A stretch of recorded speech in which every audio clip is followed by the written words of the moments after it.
Hi, my name is Dave, and I'm assuming you clicked on this video because you want to watch the Marvel Cinematic Universe the right way. And when I say the right way, I mean Dave's way. Not only will this be the most comprehensive MCU timeline to watch, but it is specifically designed to give you, the viewer, the best cinematic experience. Let's be honest, we all live pretty busy lives, and it would be foolish of me to tie you down into a chair and force you to watch hundreds of hours of content. Not only would that be borderline kidnapping, but you most likely lose interest somewhere along the way. So instead, we are going to break down the Marvel Cinematic Universe into digestible narrative chunks. For example, we'll start off with the Infinity Saga, kicking off with Captain America, the First Avenger, and finishing with Avengers Endgame. TV shows like Agent Carter, Agents of S.H.I.E.L.D, and Inhumans, alongside the Defenders Saga such as Daredevil, Jessica Jones, Luke Cage, Iron Fist, and The Punisher will not be included in this timeline, even though they run concurrently to the events of the Infinity Saga.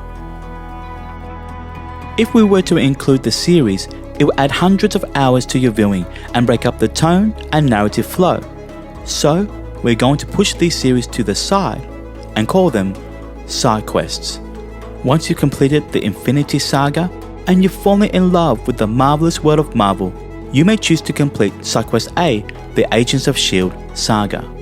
Furthermore, if you desire a dark and gritty and brutally violent side of the MCU, you may decide to complete Side Quest B, the Defenders Saga. Now, if you don't have the time nor the interest to complete these side quests, that's okay too, and you may skip ahead and watch part 1 of the Multiverse Saga, starting with Loki Season 1.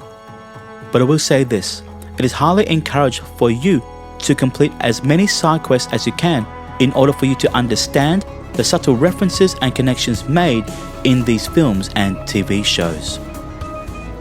Hopefully by now you'll begin to see that this timeline functions like a choose your own adventure, and depending on how much time and effort you want to give, it's entirely up to you.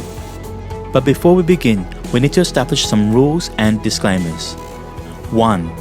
There will be spoilers. As I hold your hand and gently guide you along with the order on how to watch these films and TV shows, I will make connections from one property to the next. And 2, if it's referenced by Marvel Studios, then it is considered canon. And if another TV show or film references that reference, then that too is also considered canon. Let me explain, but before we begin, let me issue the first spoiler warning. In 3, 2, 1. Now, we know the character of Matt Murdock, whom you would have met in Side Quest B, the Defenders Saga, makes an appearance in Spider-Man No Way Home. Therefore, all the characters that are associated with Matt Murdock, such as Jessica Jones, Luke Cage, and Iron Fist, are all considered to be a part of the same universe.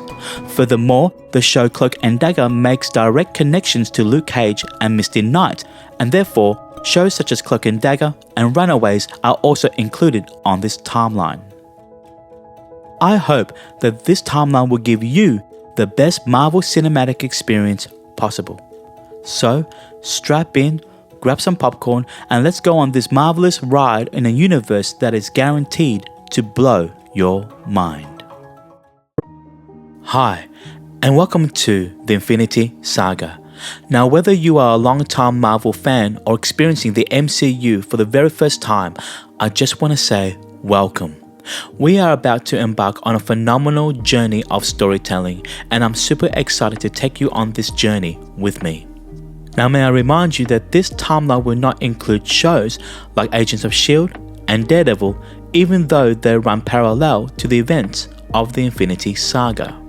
If you want to find out how these shows connect to the movies we are about to watch, then you may do so in the side quest videos.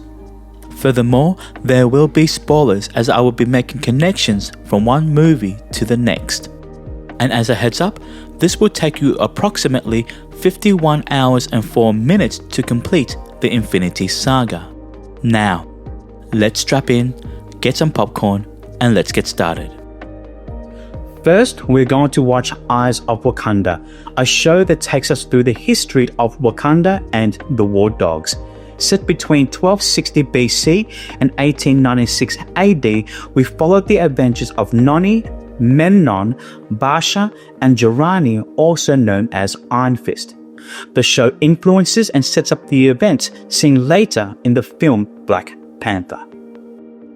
Next, we're going to watch Captain America: The First Avenger. And while the bookends of this film takes place in present day, the majority of the movie is set during World War II, from 1942 to 1945.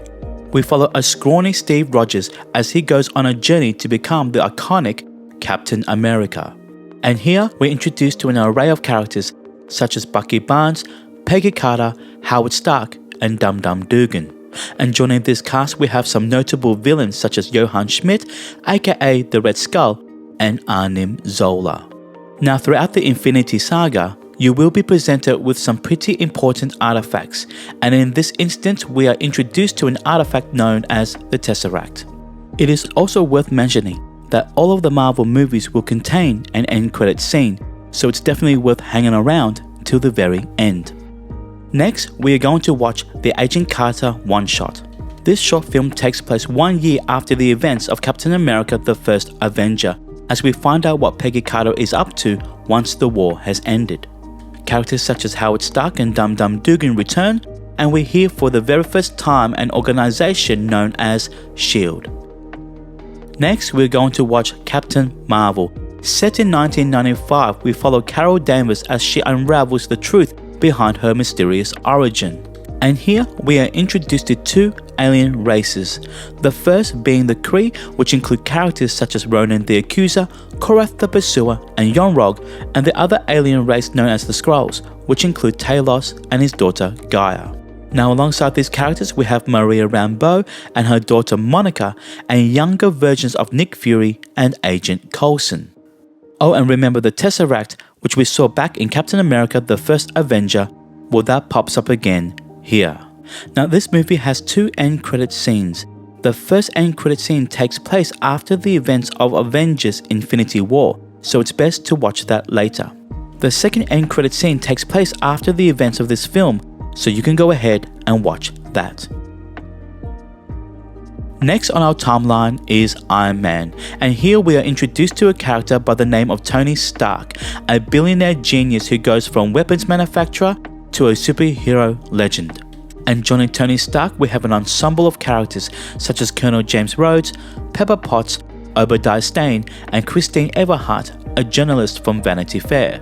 And returning from Captain Marvel, we have a slightly older Agent Coulson. Now if you look carefully, you may notice this logo scattered throughout the film, an organization known as the Ten Rings, which will be explored much later down the track. And if you hang around for the end credit scene, you are in for a very pleasant surprise. Taking place 6 months after the events of Iron Man 1, we see the return of Tony Stark, Pepper Potts, Agent Coulson, Nick Fury, and Colonel James Rhodes, now played by a different actor, Don Cheadle. And introduced for the very first time, we have Natasha Romanoff, also known as Black Widow. Now the events of Iron Man 2, The Incredible Hulk, and Thor all happen within the span of a week, and this is known as Fury's Big Week. If you look at the screens behind Tony Stark and Nick Fury, you notice footage from an incident at Culver University. This has been directly taken from the film The Incredible Hulk, and the end credits scene makes connections to the character Thor. Next on our watch is A Funny Thing Happened on the Way to Thor's Hammer one-shot. This short film documents Agent Coulson's journey from when he left Tony Stark in Iron Man 2 to when we see him pop up again in the movie Thor. This short film shows us that Agent Coulson can indeed kick some butt and that he loves frosted donuts.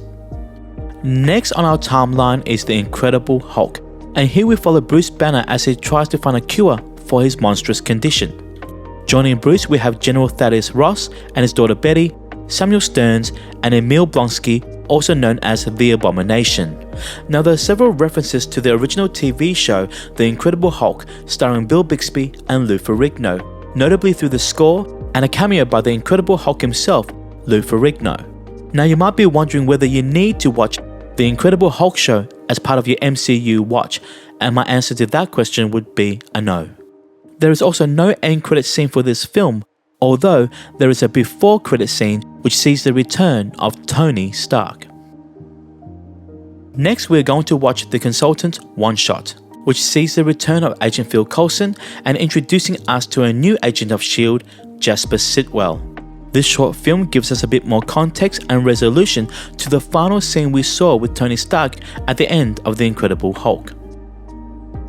Taking place in the realm of Asgard, we are introduced to a character by the name of Thor, and joining him we have a large ensemble cast such as Loki, Heimdall, the Warriors 3 and Lady Sif, as well as Jane Foster, Eric Selvig, Darcy Lewis and Clint Barton, the Avenger known as Hawkeye. Oh, and remember Agent Phil Coulson? Yes, he comes back here as well. Now the end credit scene sees the return of Nick Fury and the artifact known as the Tesseract. Now, the moment you've all been waiting for, The Avengers. This film unites Captain America, Iron Man, Black Widow, Hawkeye, Thor and the Incredible Hulk, now played by a different actor, Mark Ruffalo, as they come together to fight the villain Loki. And returning from previous franchises, we have Nick Fury, Agent Phil Coulson, Pepper Potts and Eric Selvig, and introduced for the first time, Maria Hill. Now remember the Tesseract that we've been seeing pop up from film to film? Well, that makes a comeback here. And on top of that, we are introduced to a new artifact in the form of Loki's scepter. Now, there are two end credit scenes for this film. The first gives us the introduction of our main antagonist for the entire Infinity Saga, and the second end credit scene sees our Avengers eating shawarma. Following the events of the Avengers, we're going to watch Item 47 one-shot. Here we see two criminals, Benny and Claire, rob several banks after discovering a Chitauri weapon left behind after the battle with the Avengers. Agent Sitwell returns to sort them out, and we're introduced to a new agent of S.H.I.E.L.D, Felix Blake, whom you will see again in Side Quest A, the Agents of S.H.I.E.L.D saga. Set in 2013, we're going to watch Thor: The Dark World, as we find out the consequences that Loki must face after Thor takes Loki and the Tesseract back to Asgard.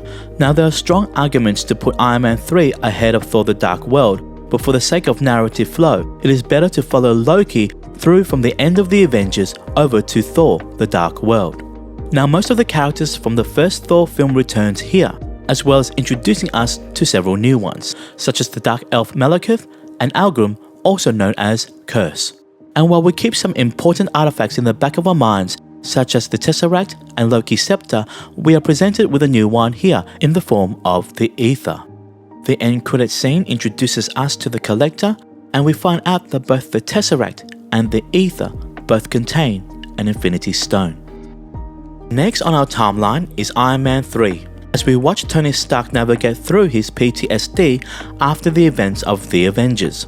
Returning, we have Pepper Potts and Colonel James Rhodes, and new characters such as Maya Hansen, Aldrich Killian, a little kid by the name of Harley, don't forget about this kid because he will pop up again, and a version of the Mandarin played by a washed up actor, Trevor Slattery.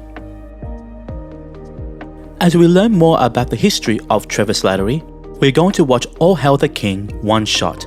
Here, the organization known as the Ten Rings are not happy that Trevor have been impersonating the Mandarin, and therefore sends in a character by the name of Jackson Norris, also known in the comic books as Nighthawk, to break him out and make him answer for his crimes. Oh, and remember Justin Hammer, whom we met in Iron Man 2, he makes a cameo here as well. Next, we are going to watch Captain America: The Winter Soldier, as we see Steve Rogers navigate through life in this new modern world. Returning, we have Nick Fury, Maria Hill, Black Widow, Bucky Barnes, and Arnim Zola, whom we last saw back in Captain America: The First Avenger. And introduced for the very first time, Sharon Carter and Sam Wilson, also known as Falcon. Now, the events of this film significantly impacts the organization known as S.H.I.E.L.D, and you'll get to see this explored further in Side Quest A, the Agents of S.H.I.E.L.D saga. The end credit scene introduces us to Baron von Strucker and two new mysterious characters, Wanda and Pietro Maximoff. Set in 2014, we are going to watch Guardians of the Galaxy, a ragtag team which consists of Peter Quill, also known as Star-Lord, Gamora, Drax the Destroyer, Rocket, and Groot. Returning from Captain Marvel, we have Korath the Pursuer and Ronan the Accuser, and from the end credit scene of Thor the Dark World, we see the return of the Collector. Now in this film, we learn that there are 6 Infinity Stones, to which we've already been introduced to 2, in the form of the Tesseract and the Ether. In this film, we find out that there is a third one contained in an artifact known as the Orb. And who's after these 6 Infinity Stones? Well, it's a character that goes by the name of Thanos. Next, we are going to watch I Am Groot Seasons 1 and 2. Now, these are short 5-minute episodes which explores the adventures of Baby Groot as he grows up in this vast universe. Following Baby Groot, we're going to watch Guardians of the Galaxy Volume 2, which takes place several months after the first film. Of course, our original team returns alongside Yondu and Nebula, and joining the cast for the first time we have Mantis, Ego the Living Planet, and Ayesha. Now, there are 5 post-credit scenes for this film, so just like Pokemon, make sure you catch them all. Jumping over to 2015, we're going to watch The Avengers Age of Ultron. Here, Captain America, Iron Man, Thor, Black Widow, Hawkeye, and the Incredible Hulk reunite to fight the sentient being known as Ultron. Returning from previous films, we have Nick Fury, Maria Hill, Sam Wilson, and Colonel James Rhodes' War Machine. We explore further the mysterious characters of Wanda and Pietro Maximoff, as well as being introduced to new characters such as Vision and Ulysses Klaue.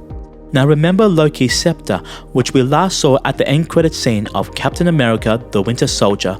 Well, that contains our 4th Infinity Stone. Next, we are going to watch WHIH Newsfront episodes 1 to 4. Now, this is a web series which you can find on YouTube, which sees the return of Christine Everhart, a character whom we were introduced to back in the first Iron Man film. WHIH is an in-universe news network which reports on the MCU's current affairs, and in this instance, we see Christine report on the relief efforts after the Avengers fought Ultron in Sokovia. Episode 4 sees Christine interview a prison inmate, Scott Lang, who will later be known as Ant-Man. As Scott Lang is being released from prison, we follow him on a journey as he becomes the superhero known as Ant-Man. Here, we are introduced to Hank Pym and his daughter Hope Van Dyne, Cassie Lang, and Darren Cross, also known as Yellow Jacket. As the new Avengers facility has been relocated to upstate New York, we do get a cameo from Falcon himself, and the end credit scene takes us right up to our next film, Captain America Civil War. Next, we are going to watch WHIH Newsfront episodes 5 to 9. Here we see the return of Christine Everhart as she and her co-host discuss on whether the Avengers need to be held accountable for the destruction left behind after the events of Captain America the Winter Soldier and the Avengers Age of Ultron. We hear that President Ellis, whom we last saw in Iron Man 3, and General Ross, whom we last saw in The Incredible Hulk, have met up to discuss future plans on how to monitor superheroes. And the final episode reports on the disaster in Lagos, Nigeria, which will be explored further in Captain America Civil War. Next, we are going to watch Captain America Civil War. As the Sokovia Accords have been introduced, we see a divide in the superhero community and a sever in the relationship between Tony Stark and Steve Rogers. We are introduced to characters such as Everett Ross and Helmut Zemo, and 2 iconic Marvel characters, Peter Parker's Spider-Man and T'Challa's Black Panther. Next, we are going to watch Black Widow. Now, the entirety of this film takes place within the last half of Captain America Civil War, from when Natasha leaves the Avengers compound to when Steve Rogers breaks out the Rogue Avengers from the prison known as the Raft. We are introduced to new characters such as Yelena Belova and Alexei, also known as Red Guardian. We are also introduced to a character by the name of Dreykov, whom we hear Loki mention to Natasha in the first Avengers film. Now, the end credits scene is a massive spoiler for Avengers Endgame, and I would suggest that you skip this one entirely and watch it after Avengers Endgame.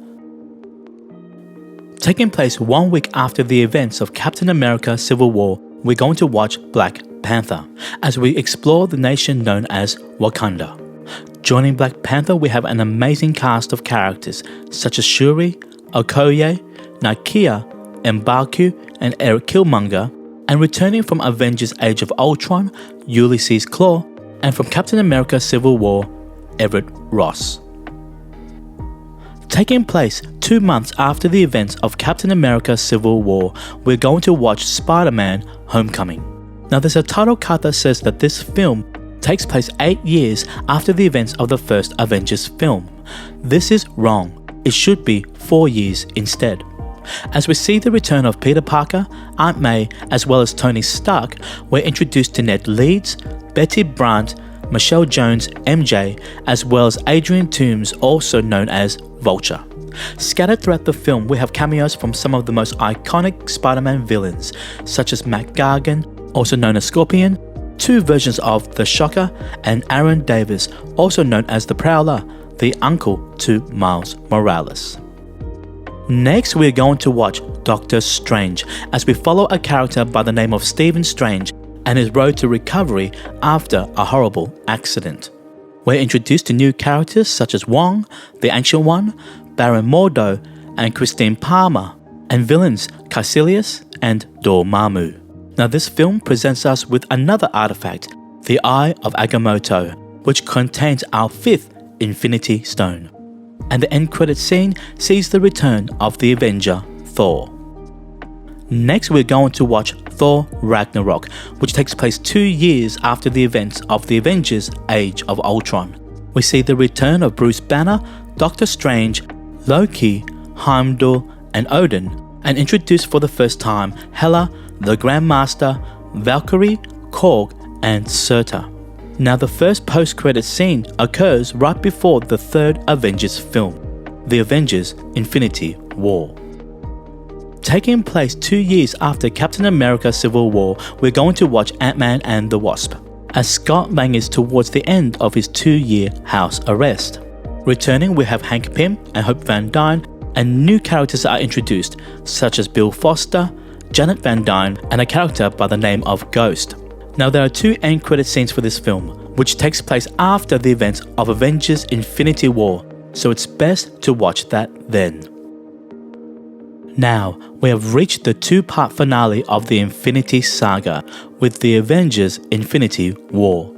As Thanos goes on his quest to collect all 6 Infinity Stones, we see many characters from the films previously watched come together as they fight for the Battle of Earth. The 6th Infinity Stone is introduced here, and the end credit scenes for Captain Marvel and Ant-Man and the Wasp is best watched after this film. Next, we're going to watch the finale of the Infinity Saga, Avengers Endgame. This film concludes many of the stories and character arcs that we saw all the way back from Captain America, the First Avenger. Many characters return from various franchises, such as Harley, the little kid we met back in Iron Man 3.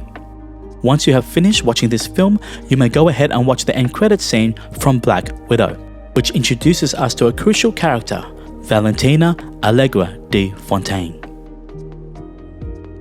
Congratulations, you've just completed the Infinity Saga. Now, where to from here? Well, if you've fallen in love with the MCU and have the time to do a deep dive, I would highly suggest you complete the side quests.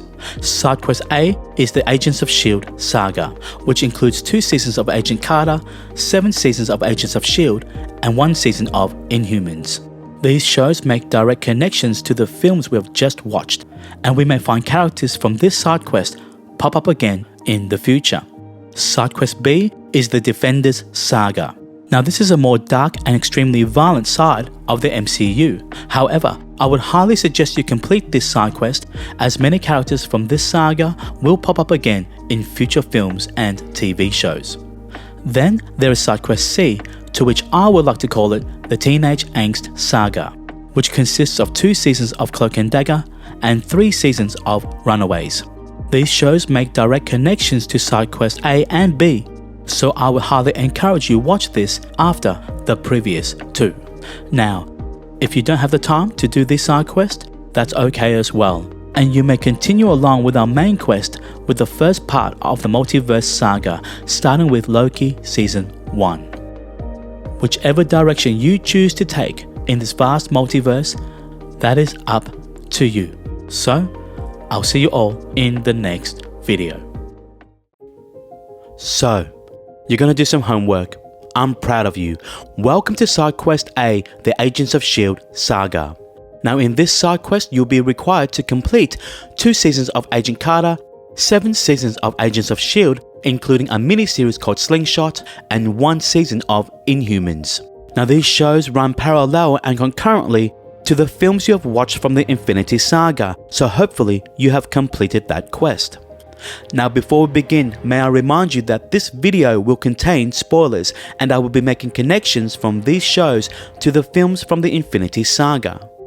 And just as a heads up, it will take you approximately 120 hours and 42 minutes to complete this side quest. So strap in, grab some popcorn, and let's get started. First, we're going to watch Agent Carter Season 1. This takes place in 1946, 1 year after Captain America the First Avenger. The opening montage includes footage from that film, as well as footage from the Agent Carter one-shot. We see the return of Peggy Carter, Howard Stark, Dum Dum Dugan, Anim Zola, and Edwin Jarvis, whom we met briefly in Avengers Endgame. Introduced for the first time, we have Dottie Underwood, Dr. Faustus, and Anton Vanko, the father to Ivan Vanko, also known as Whiplash, whom we last met in Iron Man 2. Next, we're going to watch Agent Carter Season 2. Taking place in 1947, we see Howard Stark make Hollywood films in Los Angeles. We're introduced to a new element known as Zero Matter, also known as the Dark Force, which will be explored further in the later seasons of Agents of S.H.I.E.L.D. New characters such as Whitney Frost are introduced, and this season ends on a massive cliffhanger, which unfortunately we do not get to see what happens, as this show was not renewed for a Season 3. Taking place after the first Avengers film, we're going to watch Agents of S.H.I.E.L.D. Season 1. Now if you remember, Agent Phil Coulson was killed by Loki in that first movie. However, in this show we find out that he has been resurrected, as he leads a team which consists of Melinda May, Grant Ward, Leo Fitz, Gemma Simmons, and Skye. Now many characters from the films make cameos here, such as Maria Hill, Nick Fury, Jasper Sitwell, Lady Sif, and from Item 47 one-shot, Felix Blake. Now this show makes connections to many of the films from the Infinity Saga, so let's get into that now. Episode 1, called The Pilot, references a dangerous serum called Extremis, which was first introduced back in Iron Man 3. Episode 8, called The Well, is a direct connection to Thor the Dark World, as we see the Agents of S.H.I.E.L.D. clean up the mess made by Thor and Malekith. Episode 16, called The End of the Beginning, leads us into Captain America the Winter Soldier. And from episode 17 to 22 deals with the aftermath, as we find out that Hydra has infiltrated S.H.I.E.L.D. and that one of our agents is indeed a traitor. Next, we're going to watch Agents of S.H.I.E.L.D. Season 2, as we see the team deal with the aftermath after Hydra's infiltration and the downfall of S.H.I.E.L.D. This season introduces us to Terrigen mists that, when exposed to certain humans, triggers Terrigenesis, transforming them into Inhumans. As we see the return of our Agents of S.H.I.E.L.D., we are introduced to many characters from the comic books, such as Glenn Talbot, Kyle Crusher Creel, also known as the Absorbing Man, Cal Zabo, also known as Mr. Hyde, and Bobby Morse, also known as Mockingbird. Episode 19 sees a character by the name of Raina predict the events of Avengers Age of Ultron, as she sees metal men cause mass destruction around the world.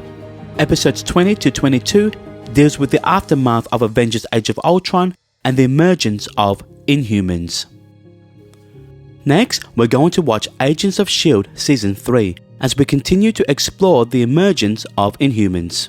Skye, now gone by the name of Daisy Johnson, also known as Quake, mentions that people are scared of Inhumans after the events of Avengers Age of Ultron. In episode 1, Phil Coulson mentions to Fitz about the Pym Technologies disaster, making connections to the film Ant-Man. In episode 19, the Hive foreshadows the events of Captain America Civil War, saying that war is inevitable when we have billionaires creating iron suits and military men creating super soldiers. Episode 20 deals with the aftermath of Captain America Civil War, as Phil Coulson reads a newspaper article about Peggy Carter's death while watching the news about the public fallout between Tony Stark and Steve Rogers. By the end of the season, the Sokovia Accords are in full swing, and Glenn Talbot seeks to register all Inhumans, forcing Daisy Johnson, an Inhuman herself, to go on the run. Next, we're going to watch Agents of S.H.I.E.L.D. Season 4, Episodes 1 to 8. And here we're introduced to a character by the name of Robbie Reyes, also known as Ghost Rider. In Episode 5, we hear Senator Ellen Nadir mention the disturbances in Hong Kong, making reference to the final battle between Doctor Strange and Dormammu. We are also introduced to a mythical book known as The Darkhold, which will be later explored in the shows Runaways and WandaVision. And by this time of the season, the Inhumans Registration Act is in full swing. Next, we are going to watch Agents of S.H.I.E.L.D. Slingshot, a 6-part digital series based on the character of Yo-Yo Rodriguez. This show takes place after the Ghost Rider arc of Season 4.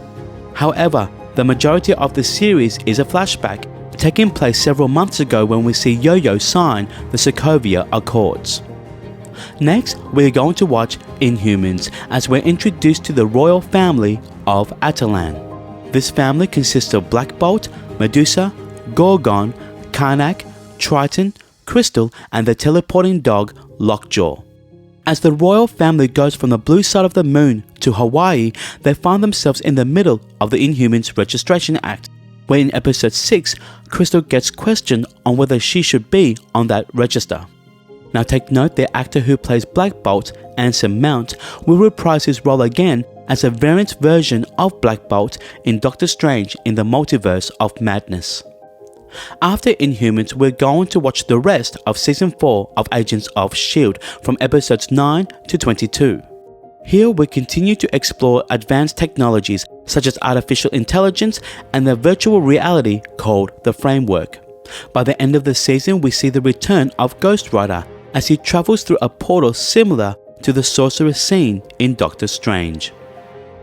Next, we're going to watch Season 5 of Agents of S.H.I.E.L.D., where we see our agents travel to the future to the year 2091.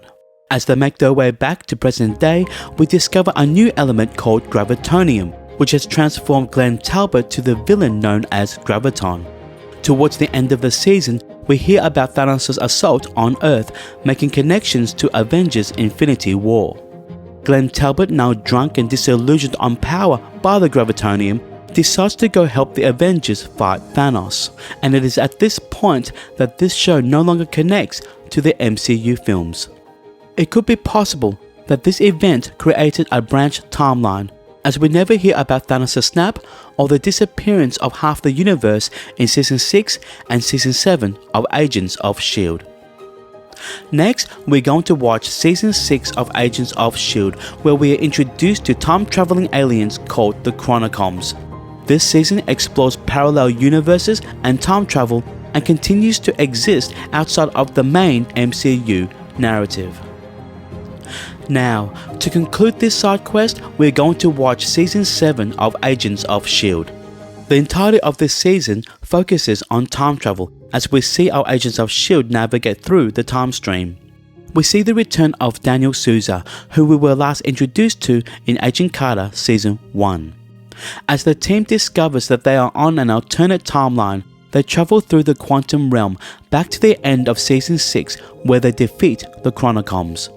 The finale takes place 1 year after Season 6 as we find out where each of our Agents of S.H.I.E.L.D. have ended up, making this a fitting conclusion to the Agents of S.H.I.E.L.D. saga. Congratulations, you've completed your first side quest. I hope you ate a lot of popcorn and enjoyed getting deeper into the Marvel Cinematic Universe. Now from here, I would highly suggest you complete side quest B, the Defenders Saga, as many characters from this side quest will pop up again in future films and TV shows. Of course, if you don't have the time, you may skip ahead and watch the first part of the Multiverse Saga. However, I would highly suggest that you don't skip your homework, so I'll see you in the next video. So, you want to do some more homework? I like it. Welcome to Side Quest B, the Defenders Saga. Now, just like the Agents of S.H.I.E.L.D. saga, these shows run parallel to the events of the Infinity Saga. However, unlike Agents of S.H.I.E.L.D., these shows do not make a lot of connections to the films themselves. In this side quest, you will be required to complete 3 seasons of Daredevil and Jessica Jones, 2 seasons of Luke Cage, Iron Fist and the Punisher, and 1 season of The Defenders. Now, these shows are extremely dark and extremely violent, so if you do not have the stomach to see a dude's head get smashed in by a car door, then maybe complete this side quest with one eye open while holding your best friend's hand. I cannot stress enough how important these shows are, as many of the characters from these series will pop up again in future films and TV shows. Now, before we begin, may I remind you that this video will contain spoilers, and it will take approximately 140 hours and 47 minutes to complete this side quest. Now, strap in, get some popcorn, and let's get started. First, we're going to watch Daredevil Season 1, where we're introduced to a character by the name of Matt Murdock, a blind lawyer from Hell's Kitchen. Joining him we have Foggy Nelson, Karen Page, Claire Temple, and Wilson Fisk, also known as the Kingpin. Now, this show takes place several years after the first Avengers film, calling the Battle of New York The Incident.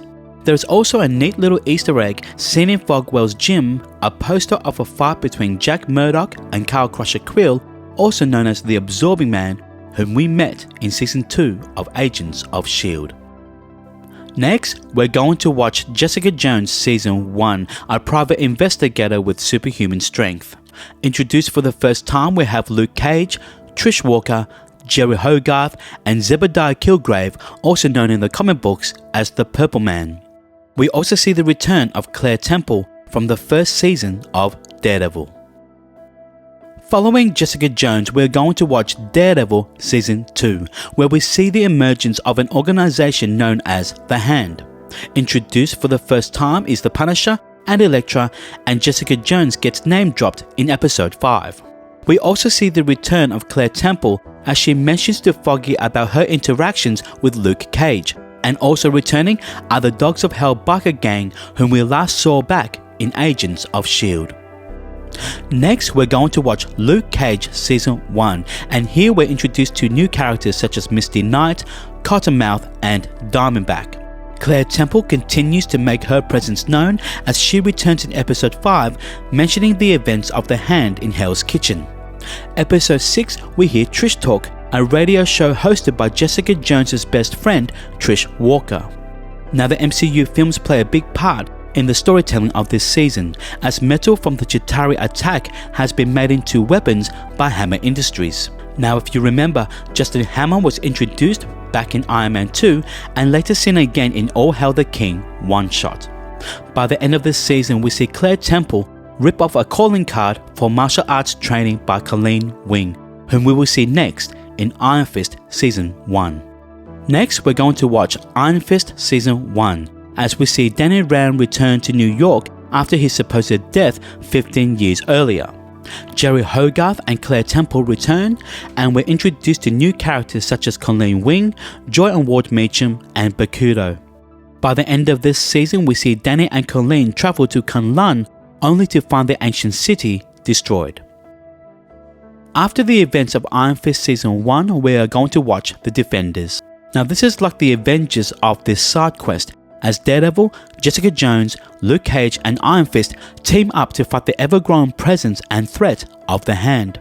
Many supporting characters from the previous shows return, such as Jerry Hogarth, Elektra, Foggy Nelson, and of course, Claire Temple. By the end of this season, Matt Murdock is presumed dead, and Iron Fist is now tasked to defend the city in his absence. Next, we're going to watch The Punisher Season 1. This show takes place several months after the Defenders show, as we can see a newspaper article titled "Chaos Under the Streets" at the New York Bulletin. Karen Page makes her return, and we're introduced to new characters such as Micro and Billy Russo, also known as Jigsaw. Next, we're going to watch Jessica Jones Season 2 as we continue to delve deeper into Jessica's origin and traumatic past. We see the return of Jerry Hogarth, and Trish Walker has developed an obsession with gaining powers. Now in the comic books, Trish Walker becomes the hero known as Hellcat. Next, we're going to watch Luke Cage Season 2. Here we see the return of Misty Knight, now missing an arm after the events of the Defenders. We have cameos from Foggy Nelson, Danny Rand and Colleen Wing, and introduce for the first time Bushmaster and Nightshade. Following Luke Cage, we are going to watch Iron Fist Season 2. Returning, we have Colleen Wing, Misty Knight, Davos, Joy Ward Meacham, and introduced for the first time Mary Walker, also known as Typhoid Mary. This season concludes Danny Rand's journey in the Defenders Saga, just as Season 2 did with Luke Cage. Next, we're going to watch Daredevil Season 3 as we go on a journey of seeing Matt Murdock recover after the events of the Defenders.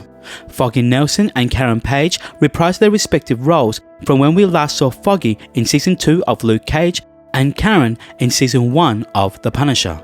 We are also introduced to a new character, Benjamin Poindexter, also known as Bullseye. After Daredevil, we're going to watch The Punisher Season 2 as we see the return of Dinah Madani, Karen Page and Billy Russo.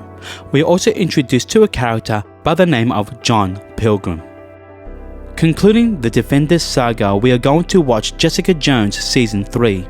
Here we see the fallout between Jessica Jones and her best friend Trish Walker. We're introduced to characters such as Fool Killer and Mindwave, and we can assume that this show ends right before Thanos snaps his fingers in Avengers Infinity War. Congratulations, you've just completed your second side quest, and I hope you're recovering well. From here, you may go on to side quest C, the Teenage Angst Saga, with 2 seasons of Cloak and Dagger and 3 seasons of Runaways.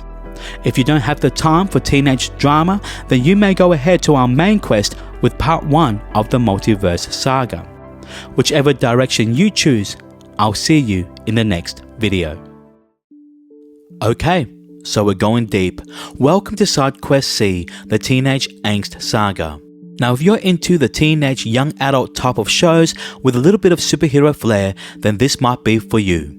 In this side quest, you'll be required to complete 2 seasons of Cloak and Dagger and 3 seasons of Runaways.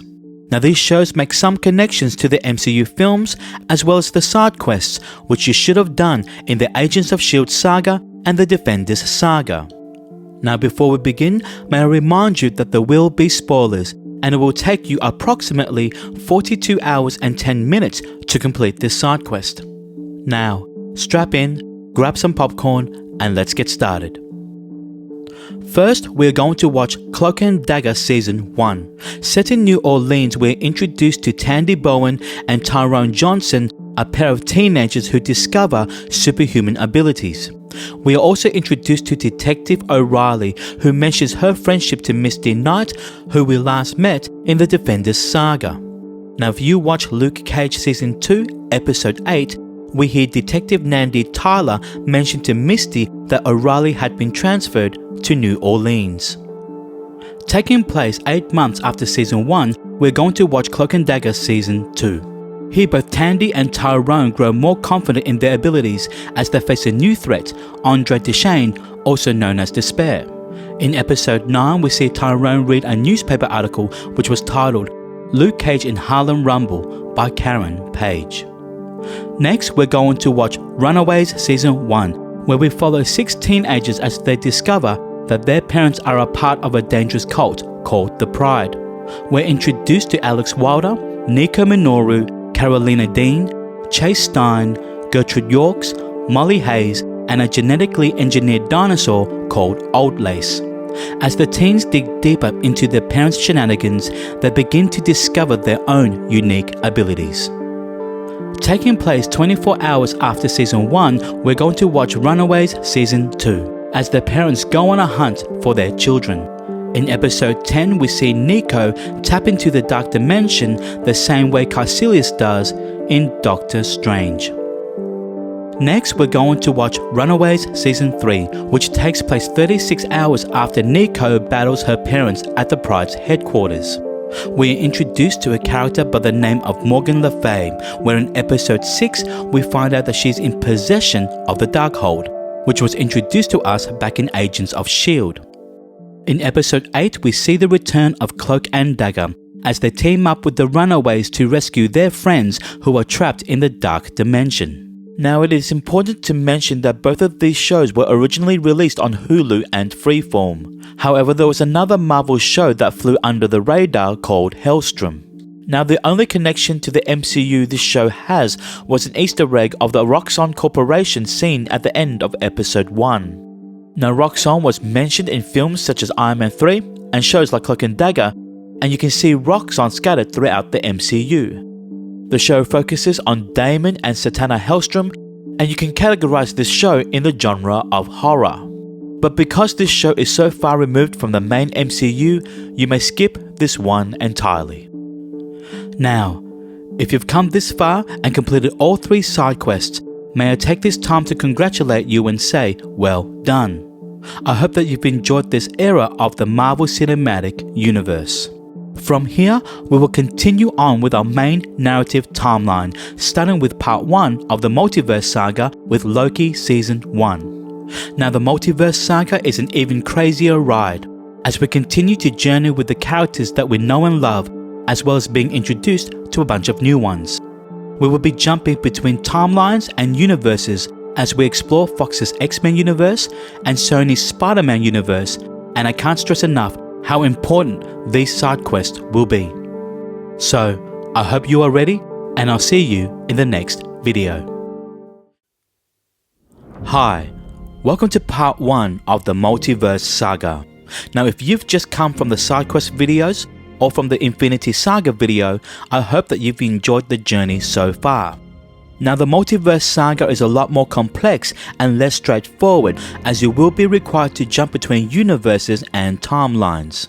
So what I've done is I've broken the Multiverse Saga down into digestible narrative chunks. And if you watch the videos in the following order, hopefully you'll be able to catch all the Easter eggs and references made between the films and TV shows.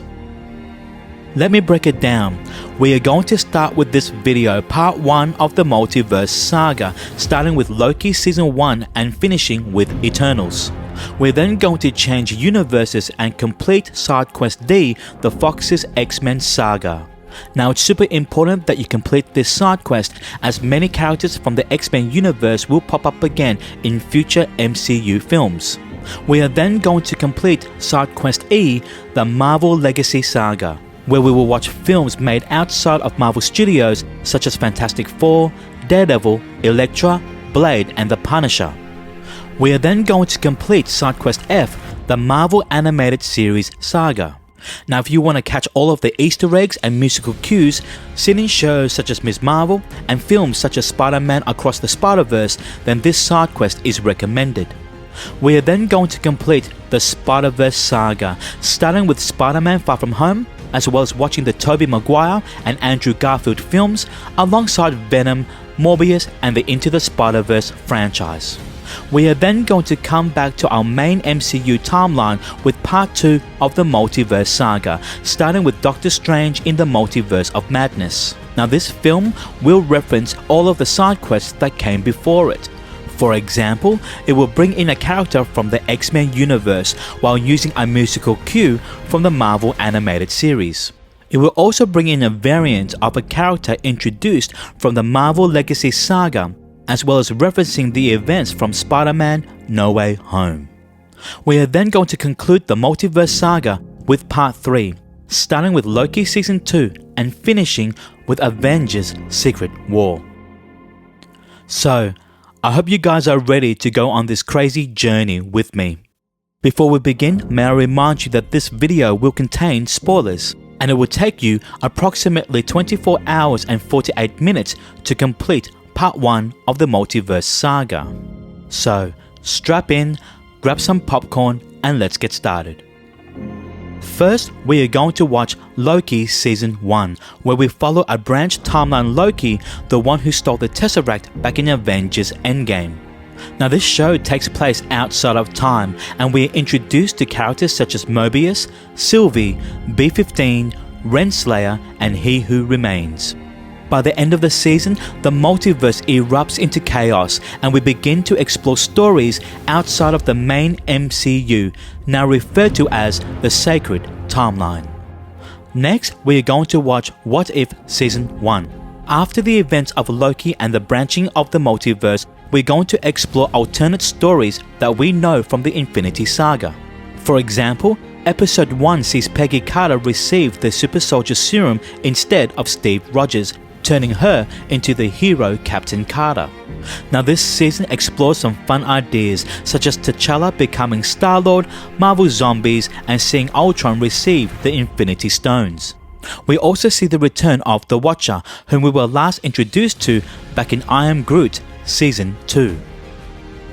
Taking place several weeks after Avengers Endgame, we're going to watch WandaVision, where we see Wanda create her own reality. Returning, we have Vision, Darcy Lewis, Jimmy Woo, and a grown-up Monica Rambeau, who we saw as a child back in Captain Marvel. We're also introduced to new characters such as Agatha Harkness and Billy and Tommy Maximoff. Now we see the return of the book known as The Darkhold, which we saw back in Agents of S.H.I.E.L.D. and The Runaways, although this version of The Darkhold is completely different. Moving over to 2024, we're going to watch Falcon and the Winter Soldier, as we learn that Sam Wilson has been working with the Air Force for 6 months after the events of Avengers Endgame. We see the return of Bucky Barnes, Sharon Carter, James Rhodes and Helmut Zemo, and new characters are introduced such as John Walker, Joaquin Torres and Carly Morgenthau. Now by the end of the season, we see Sam Wilson accept the mantle and responsibility of Captain America. Next, we're going to watch Shang-Chi and the Legend of the Ten Rings. Here we explore in detail the organization known as the Ten Rings, which was introduced all the way back in the first Iron Man film. We also get to see what happens to Trevor Slattery, who was broken out of prison in the All Hail the King one-shot.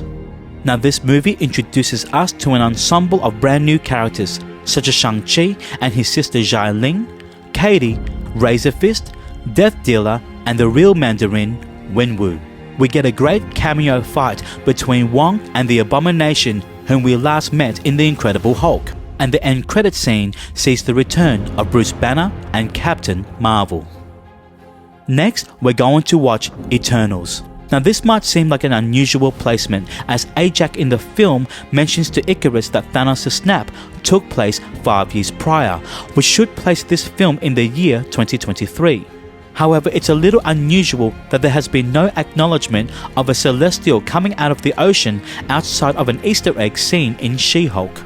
Nevertheless, this film is quite standalone, as we are introduced to 10 godlike beings known as Eternals, and we explore the history of the Celestials and the universe.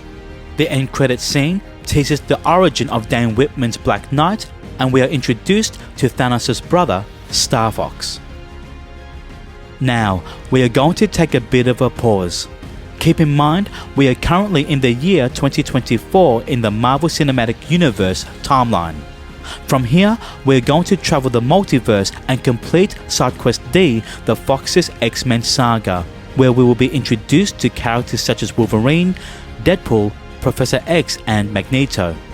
I can't stress enough how important this side quest is, so please do your homework and I'll see you in the next video. Hi, welcome to Side Quest D, the Fox's X-Men Saga. Now after the events of Loki Season 1 and the expansion of the multiverse, we can now explore stories and adventures outside of the sacred timeline. Now do note, we will not be watching these X-Men films in chronological order, as 20th Century Fox struggled with the idea of continuity. So to give you the best cinematic experience, we're going to get to know the original cast of X-Men first, before going back in time to watch X-Men First Class. Now the reason why we're doing this is to give cameos such as Wolverine, seen in X-Men First Class, more impact, and by the time you get to X-Men Days of Future Past, you will know all of the characters involved in that film. Now I can't stress enough how important this side quest is, as many characters from this side quest will pop up again in our main quest films. Now before we begin, may I remind you that this video will contain spoilers, and it will take you approximately 25 hours and 53 minutes to complete this side quest. So strap in, grab some popcorn, and let's get started. First, we're going to watch X-Men Origins Wolverine as we follow a young James Howlett as he manifests his mutant abilities. We also get to see how the metal known as adamantium gets bonded to his skeleton. This film introduces us to a large ensemble cast, such as his half-brother Victor Creed, also known as Sabretooth, William Stryker, Silver Fox, Remy LeBeau, also known as Gambit, the Blob, a young Scott Summers, and a very unusual version of Deadpool. Now this film does contain a couple of end credit scenes, so make sure you hang around till the very end. Taking place in the not too distant future, we're going to watch X-Men. Here, we continue to follow Wolverine as he encounters more mutants. We are introduced to characters such as Rogue, Jean Grey, Storm, Magneto, Toad, and Mystique, and returning from X-Men Origins Wolverine, Professor Charles Xavier, Scott Summers, also known as Cyclops, and Sabretooth. This film also gives us some great mutant cameos such as Jubilee, Kitty Pryde, Pyro, and Iceman. Next, we're going to watch X2 X-Men United, where we're introduced to characters such as Nightcrawler and Lady Deathstrike. We continue to explore the complex relationship between Wolverine and William Stryker, whom we met last in X-Men Origins Wolverine. We continue to get some awesome cameos such as Colossus and Siren, and we see Jean Grey tap into the Phoenix Force.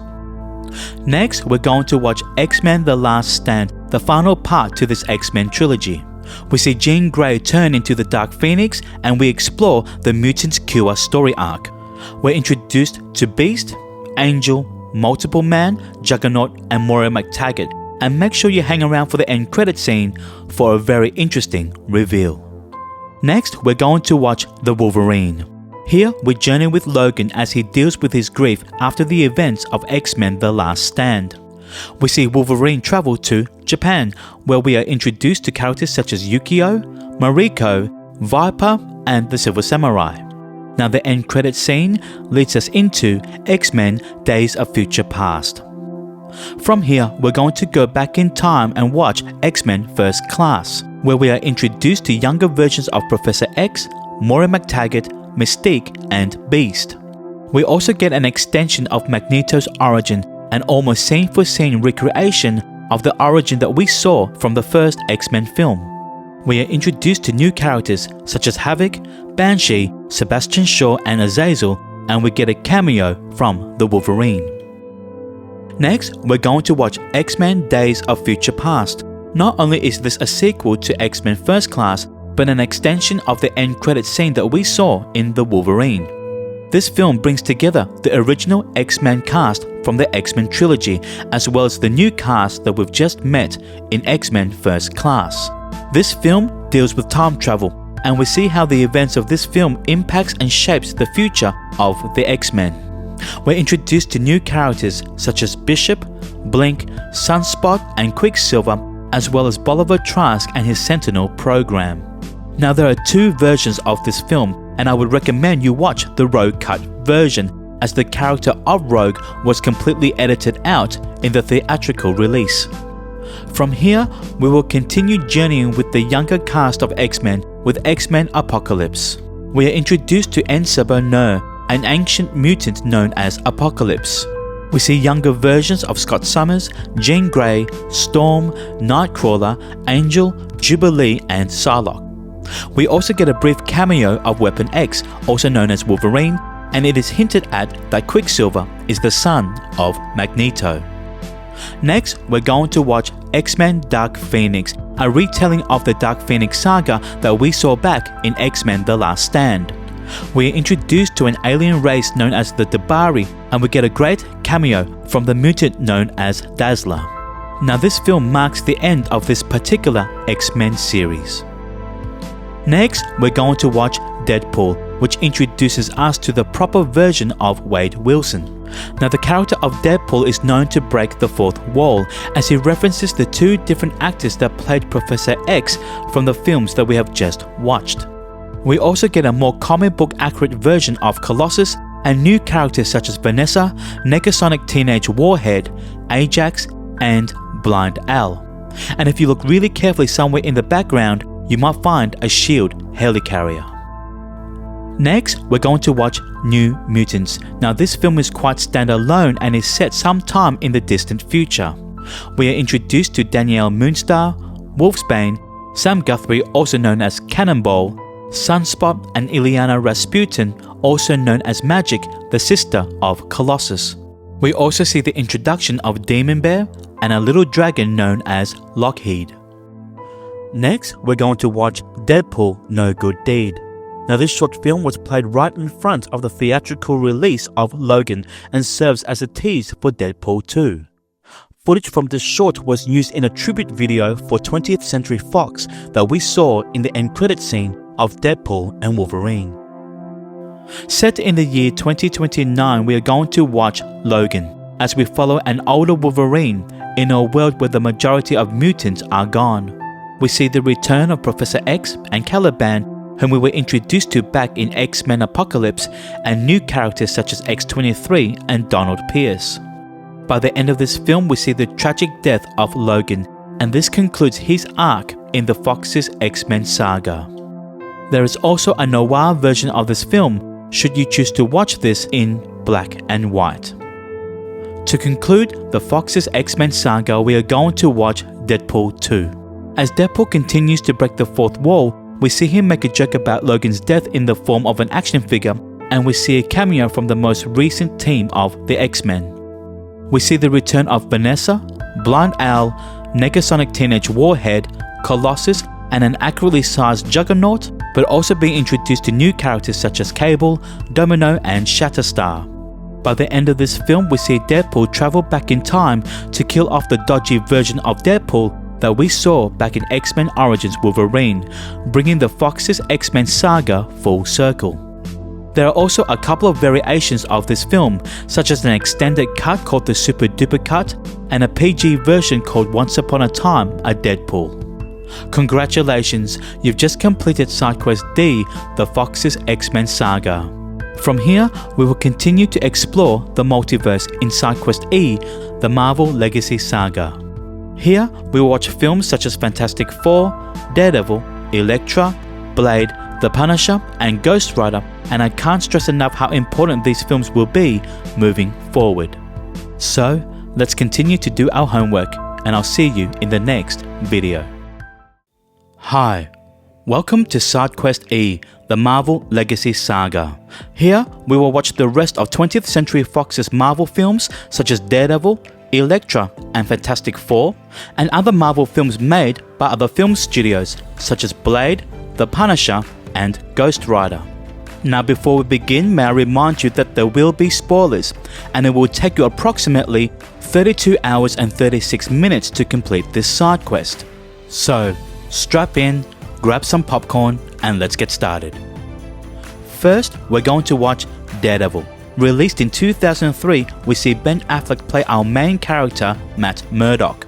We also see characters such as Elektra, Bullseye, Kingpin, and Foggy Nelson. Now, I would highly recommend you watch the director's cut version of this film, as it explores more of the lawyer side of Matt Murdock. Released in 2005, we see Jennifer Garner return as Elektra. We are introduced to characters such as Kirigi, Stick, and Typhoid Mary. Next, we're going to watch Fantastic Four, starring Ewan Griffith as Mr. Fantastic, Jessica Alba as the Invisible Woman, Chris Evans as the Human Torch, Michael Chiklis as The Thing, and Julian McMahon as the villain, Dr. Doom. Next, we're going to watch Fantastic Four: Rise of the Silver Surfer. We see the return of the original team, as well as new characters such as Norrin Radd, also known as the Silver Surfer, and a very disappointing cloud-like version of Galactus.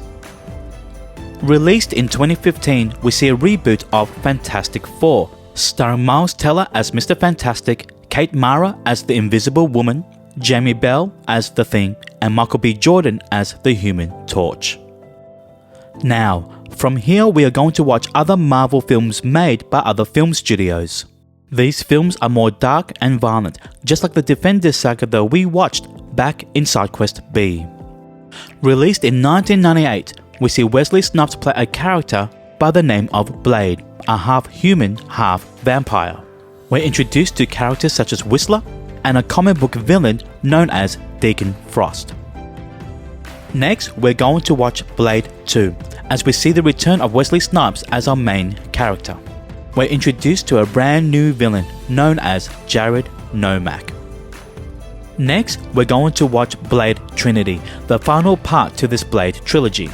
We're introduced to characters such as Hannibal King, played by Ryan Reynolds, Abigail Whistler, played by Jessica Biel, and Dracula, played by Dominic Purcell.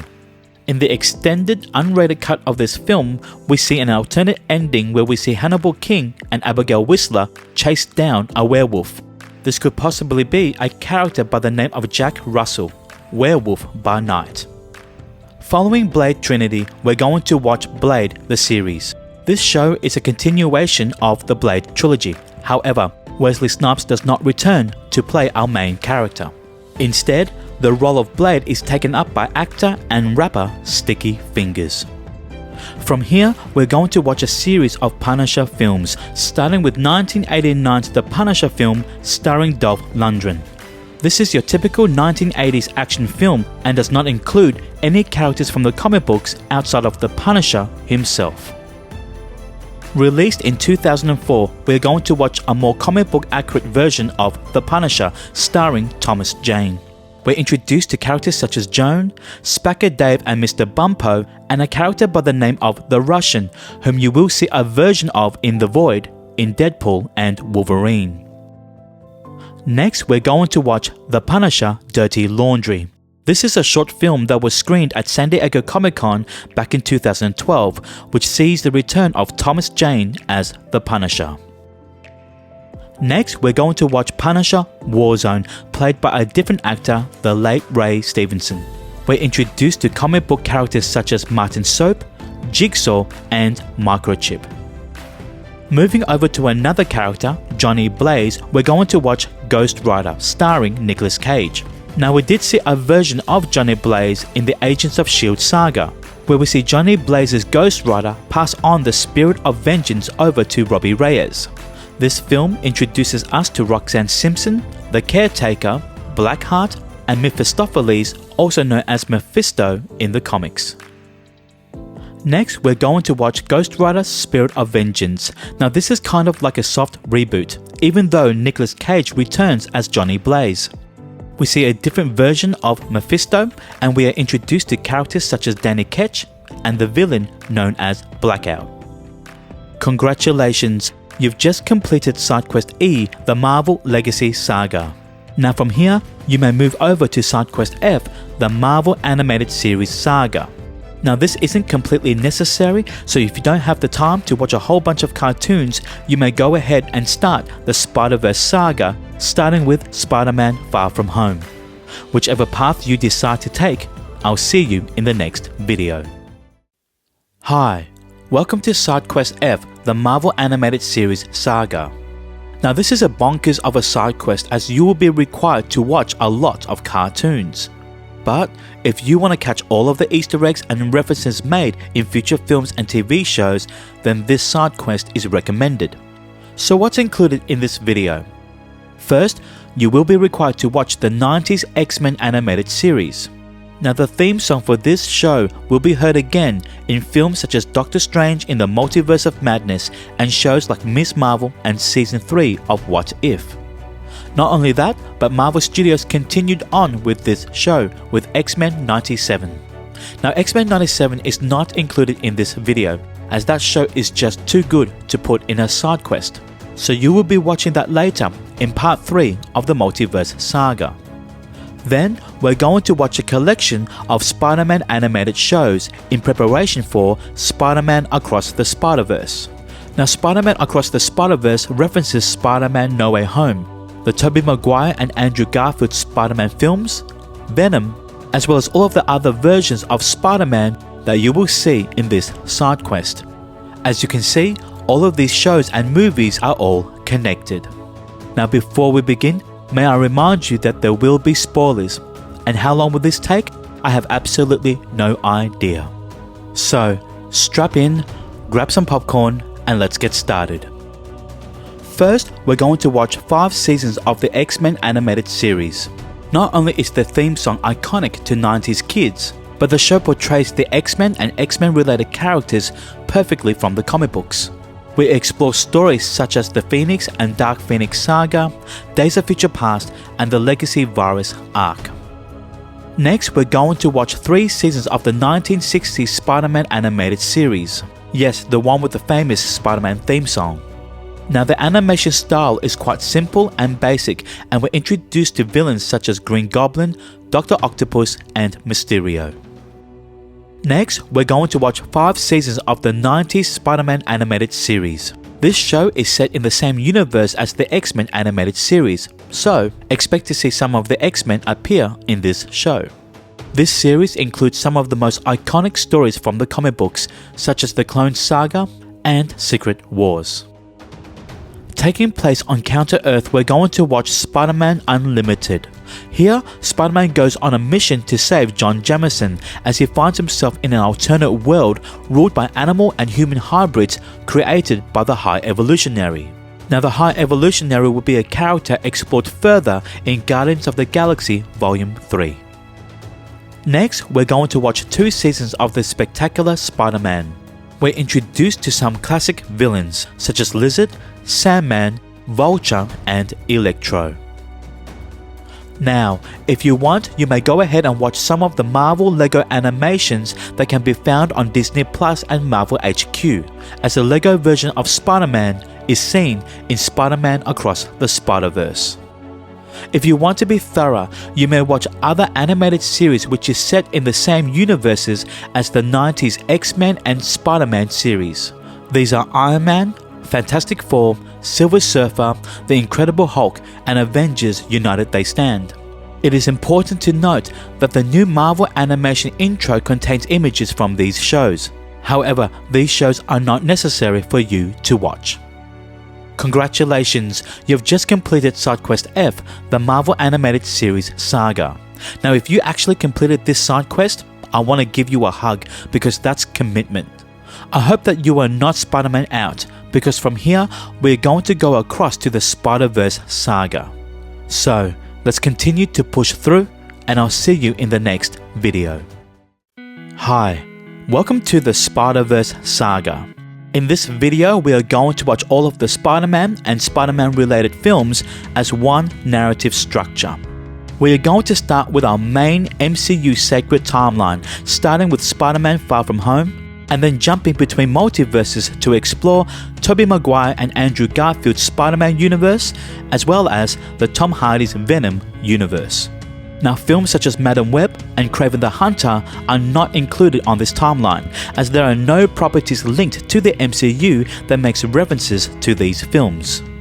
Now, before we begin, may I remind you that there will be spoilers, and it will take you approximately 27 hours and 18 minutes to complete this side quest. So, strap in, grab some popcorn, and let's get started. Set in our main MCU timeline, we are going to watch Spider-Man Far From Home. This film takes place 8 months after the events of Avengers Endgame, placing this film in the year 2024. We're introduced to Quentin Beck, also known as Mysterio, and we see the return of Nick Fury and Maria Hill. It is revealed, however, that both Nick Fury and Maria Hill are the shape-shifting Skrulls Talos and his wife Soren, whom we met all the way back in Captain Marvel. By the end of this film, the identity of Spider-Man has been revealed to the public. Next, we're going to watch the first 5 episodes of The Daily Bugle, which you can find on YouTube. Now, these are short 30-second social media clips that connects to the events of Spider-Man Far From Home. Now, we're going to jump across the multiverse and watch Tobey Maguire's Spider-Man. In this universe, we're introduced to Mary Jane Watson, Aunt May, Harry Osborn, J. Jonah Jameson played by the same actor we saw in Spider-Man Far From Home, and Norman Osborn, also known as the Green Goblin. Next, we're going to watch Spider-Man 2, where we are introduced to Dr. Otto Octavius, also known as Dr. Octopus, and other comic book characters such as John Jameson, also known as Man-Wolf, and Dr. Kurt Connors, also known as the Lizard. We also hear a lady singing the theme song to the 1960s Spider-Man animated series. To conclude Tobey Maguire's Spider-Man trilogy, we are going to watch Spider-Man 3. Here, we are introduced to characters such as Sandman, Venom, and Gwen Stacy, and we see Harry Osborn's turn to the new Goblin. Jumping over to another universe, we are now going to explore Andrew Garfield's The Amazing Spider-Man. In this universe, we are introduced to Gwen and Captain George Stacy, Peter Parker's parents, Richard and Mary Parker, as well as Dr. Kurt Connors, also known as the Lizard. Next, we're going to watch The Amazing Spider-Man 2. Here, we are introduced to Harry Osborn's Green Goblin, Electro, Felicia Hardy, also known in the comic books as Black Cat, and a very mechanical version of the Rhino. Moving over to another universe, we are now going to watch Tom Hardy's Venom. Here we are introduced to Eddie Brock as our main protagonist as he fights another alien symbiote known as Riot. Now there are two end credit scenes for this film. The first teases Cletus Cassidy, also known as Carnage, and the second post-credit scene teases the existence of another Spider-Man universe. Next, we're going to watch Venom: Let There Be Carnage. Here, we see Cletus Cassidy turn into the villain known as Carnage, and we are introduced to a new character known as Shriek. Now the end credit scene sees a mysterious spell take place, bringing Eddie Brock and Venom into our main Marvel sacred timeline, as Venom watches the Daily Bugle's report on the revealed identity of Spider-Man, which we saw all the way back in Spider-Man Far From Home. Now, we are going to come back to our main MCU timeline with Spider-Man No Way Home. This film picks up immediately after Spider-Man Far From Home, when Mysterio revealed the identity of Spider-Man. In his desperate attempt to reverse the damages done, Peter Parker seeks the assistance of Doctor Strange, wherein a fumbled spell brings over characters from other universes such as Dr. Octopus, Green Goblin, Sandman, Electro, and the Lizard. And don't forget, the Tobey Maguire and Andrew Garfield Spider-Man also make an appearance. We see the return of Matt Murdock, whom we met all the way back in Side Quest B, the Defenders Saga. Now, in order to stop other multiversal characters from entering our main timeline, Doctor Strange casts a spell that makes the world forget who Peter Parker really is. The end credit scene sees the return of Tom Hardy's Eddie Brock as he makes his way back to his own universe, leaving behind a small fragment of the alien symbiote. Next, we're going to watch the last 4 episodes of the Daily Bugle, where we see J. Jonah Jameson report on the events of Spider-Man No Way Home. Taking place immediately after the end credit scene from Spider-Man No Way Home, we follow Eddie Brock back to his own universe in Venom: The Last Dance. We're introduced to the god of symbiotes known as Null, and we get appearances from other symbiotic characters such as Lasher and Agony. While this concludes Tom Hardy's Venom trilogy, the door is left open for the possible return of Null in future Marvel properties. Next, we're going to watch Morbius as we follow Dr. Michael Morbius try to find a cure for his rare blood disorder. In the process of trying to cure his condition, he turns himself into a living vampire. Now the end credit scene sees how the events of Spider-Man No Way Home affects the wider multiverse, as the character of Vulture, whom we last saw in Spider-Man Homecoming, somehow makes his way over to this universe. Next, we're going to watch Spider-Ham Caught in a Ham, a short film set before the events of Spider-Man Into the Spider-Verse. Here, we follow Peter Porker as he goes on a little adventure to defeat the villain known as Dr. Crawdaddy. After the small teaser scene in the post-credits of the first Venom film, we are going to jump universes and watch Spider-Man Into the Spider-Verse. Here, we're introduced to Miles Morales, a new version of Spider-Man. He's joined by other multiversal characters such as Spider-Gwen, Peter B. Parker, Penny Parker, Spider-Man Noir, and Spider-Ham.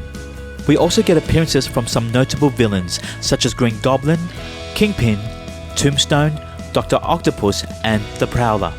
The end credit scene reveals the character of Miguel O'Hara, also known as Spider-Man 2099, as he travels to another universe, the 1960s Spider-Man animated series. Next, we're going to watch The Spider Within, a Spider-Verse story. This is a short film produced by Sony Pictures and the Kevin Love Fund to help raise awareness about mental health issues and to encourage teenagers to talk about their challenges. Here, we see Miles Morales try to balance the challenges of being a teenager as well as a superhero. Next, we're going to watch Spider-Man Across the Spider-Verse. Now, this film makes many connections to the Spider-Man films and TV shows that we have previously watched.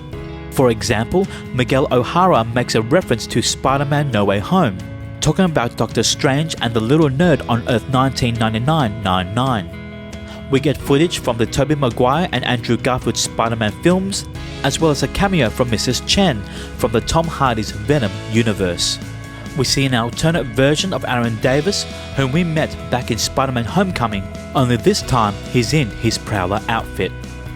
We get many different cameos from the Spider-Man animated series, such as the 1960s Spider-Man, the Spectacular Spider-Man, Spider-Man Unlimited, and Lego Spider-Man.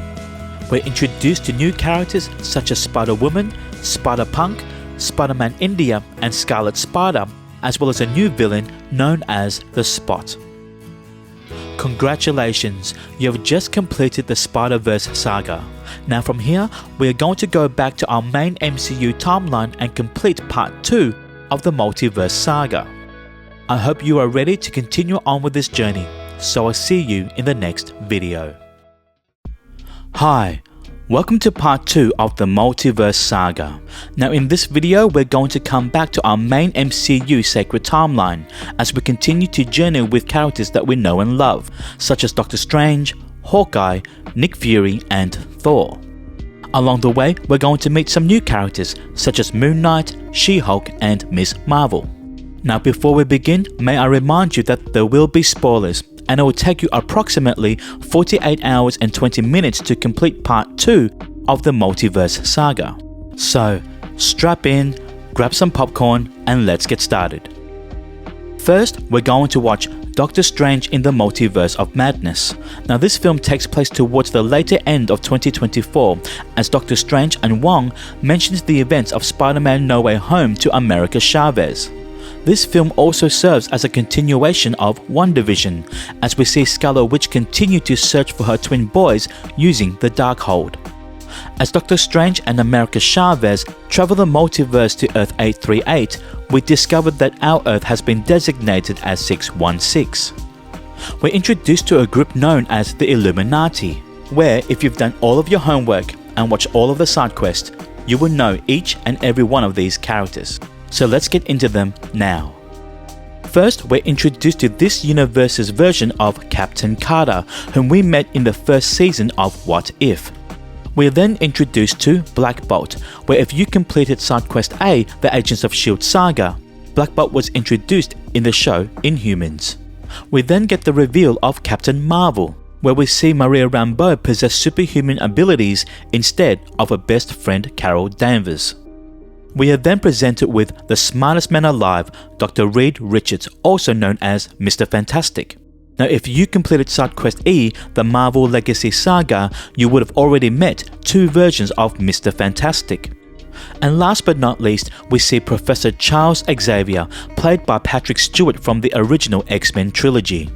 Now if you listen carefully, you'll notice the theme song to the 90s X-Men animated series play during his introduction. He's also wearing the same outfit as Professor X did in that same show.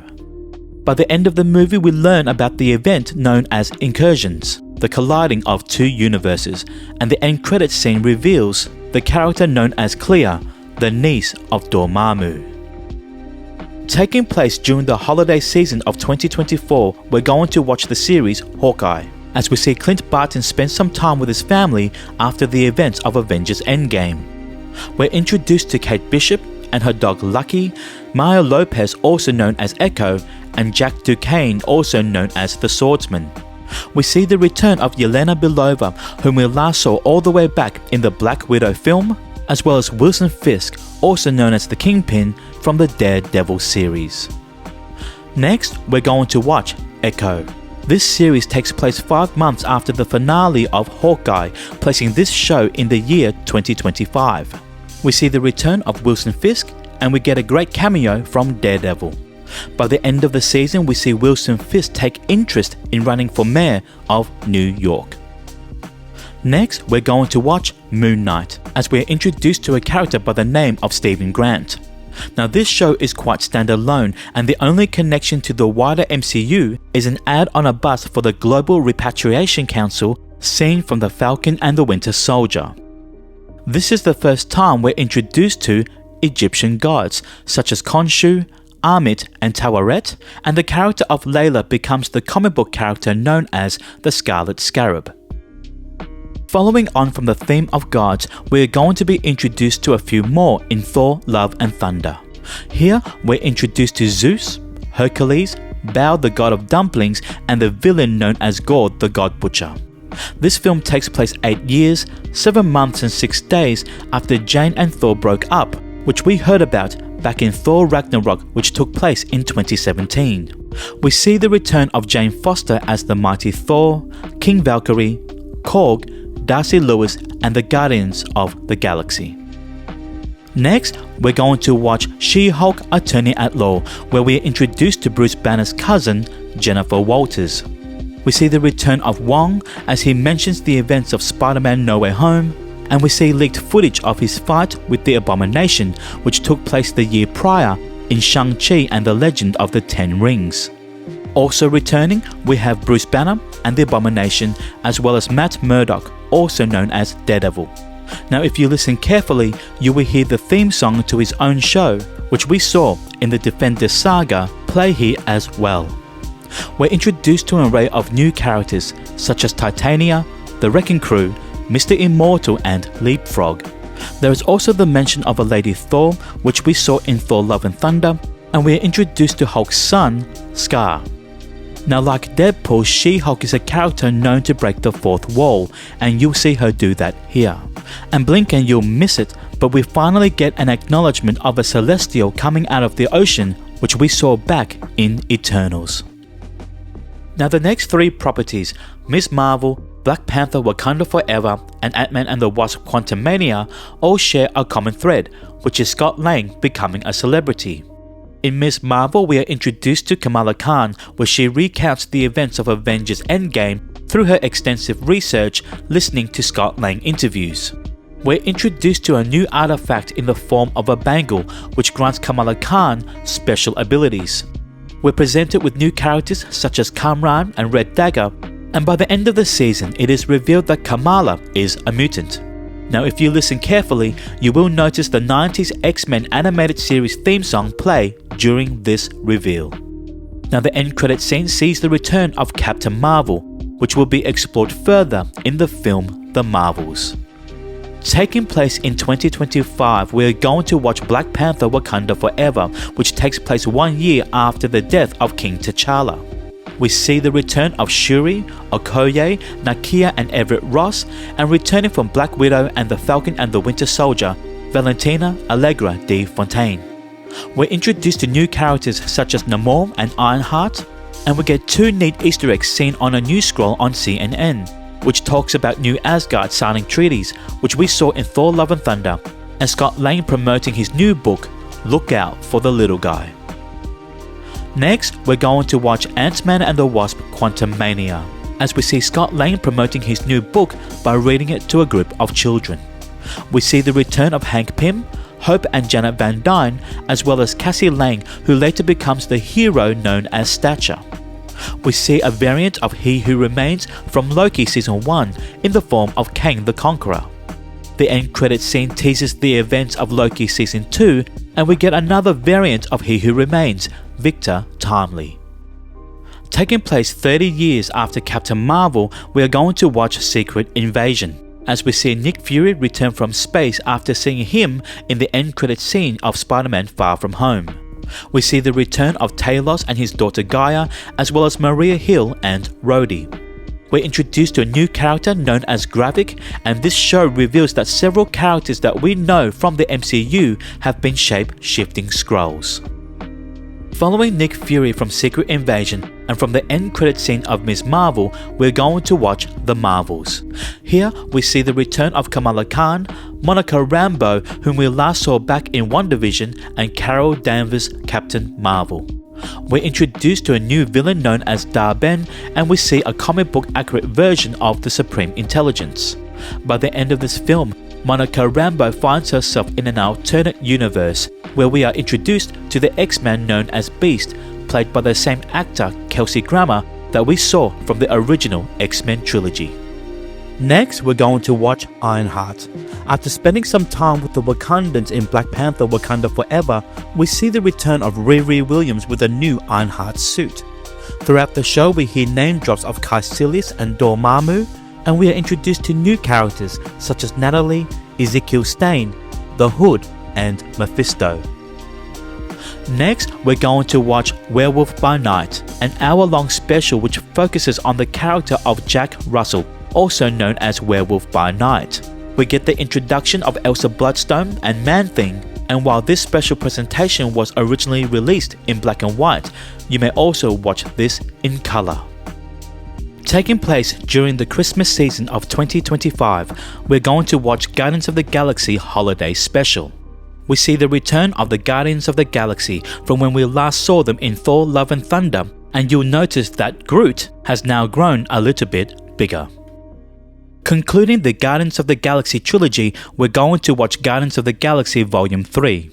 Set in 2026, we learn about the tragic origin of Rocket, and we are introduced to new characters such as the High Evolutionary and Adam Warlock.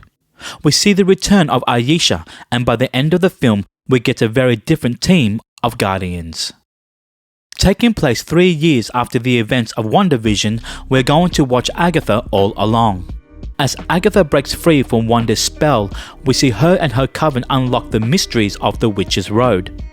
We're introduced to Billy Kaplan, also known as Wiccan, as well as the entity known as Death. Congratulations, you've just completed part 2 of the Multiverse Saga. Now we are going to take a bit of a break because you've just watched a lot of content. But whenever you're ready, you may go ahead and start part 3 of the Multiverse Saga, starting with Loki Season 2. So, I'll see you all in the next video. Hi, and welcome to part 3 of the Multiverse Saga. Now in this video, we will start off with Loki Season 2 and finishing with Avengers Secret Wars as we come to the conclusion of the Multiverse Saga. Now before we begin, may I remind you that there will be spoilers. So, strap in, grab some popcorn, and let's get started. First, we're going to watch Loki Season 2. Now this show picks up immediately after Season 1, but because the show takes place outside of time, you can watch this a little bit later. Now this show expands upon the end credit scene that we saw in Ant-Man and the Wasp Quantumania, and also references the defeat of Kang from that same film. We see the return of Mobius, Sylvie, B-15, Renslayer and Miss Minutes, and we're introduced to a new character called Ouroboros. By the end of this season, Loki becomes the god of stories as he holds the entire multiverse together in the form of the Yggdrasil tree. Next, we're going to watch What If Season 2 as we continue to explore stories from the multiverse. We're introduced to Kahori, a brand new character specifically created for this show. By the end of the season, the Watcher reveals to Captain Carter the multiversal tree, which we saw at the end of Loki Season 2. Next, we're going to watch X-Men 97. Now this is a continuation from the original 90s X-Men animated series, so you may consider this to be a Season 6. We see characters such as Forge use the mystic arts like we see in Doctor Strange, and we catch a glimpse of the Watcher. Now if you did a naughty and skipped the Marvel animated series side quest, then by watching this show will give you a better understanding of characters such as Gambit and Storm, who will pop up again very soon. Set in the year 2024 in the Fox's X-Men universe, we're going to watch Deadpool and Wolverine. This film takes place after Loki Season 2 as we hear the TVA no longer prunes branches of the timeline. Now, if you've done your homework and completed SideQuest D and SideQuest E, then there should be no surprises here. We see the return of many legacy characters, such as Elektra, Blade, X-23 and the Human Torch from the Fantastic Four films. We finally get to see Channing Tatum play the character Gambit, whom you should be familiar with after watching X-Men 97. We also get a comment about the many actors who've played the Punisher, where if you've done your homework you would know that there's been 4 actors who've played that character. Not only are we introduced to new characters such as Cassandra Nova, Lady Deadpool and Dogpool, but we see variants of characters from these legacy films, such as the Russian from the Thomas Jane Punisher film, Bullseye from Ben Affleck's Daredevil, as well as Sabretooth, Toad, Lady Deathstrike, Azazel and Juggernaut from the Fox's X-Men saga. Jumping over to another multiverse, we're going to watch Your Friendly Neighborhood Spider-Man, a reimagining of Peter Parker's Spider-Man story.